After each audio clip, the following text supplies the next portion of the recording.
নমস্কার। রবীন্দ্রনাথ ঠাকুরের কৃপণ। আমি ভিক্ষে করে ফিরতেছিলেম গ্রামের পথে পথে। তুমি তখন চলেছিলে তোমার স্বর্ণরথে। অপূর্ব এক স্বপ্ন সম লাগতেছিল চক্ষে মম। কি বিচিত্র শোভা তোমার, কি বিচিত্র সাজ। আমি মনে ভাবতেছিলেম, এ কোন মহারাজ। আজি এ শুভক্ষণে রাত পোহালো। ভেবেছিলাম তবে আজ আমারে দাঁড়ে দাঁড়ে ফিরতে নাই হবে।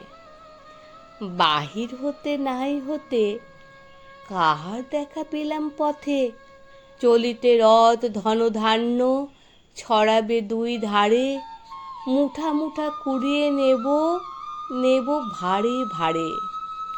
দেখি সহসা রথ থেমে গেল আমার কাছে এসে। আমার মুখপানে চেয়ে নামলে তুমি হেসে। দেখে মুখের প্রসন্নতা জুড়িয়ে গেল সকল ব্যথা। হেন কালে কিসের লাগি তুমি অকস্মাৎ আমায় কিছু দাও গো বলে বাড়িয়ে দিলে হাত।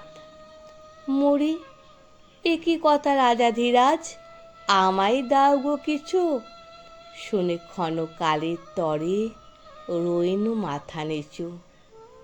তোমার কি বা অভাব আছে ভিখারি ভিক্ষুকের কাছে।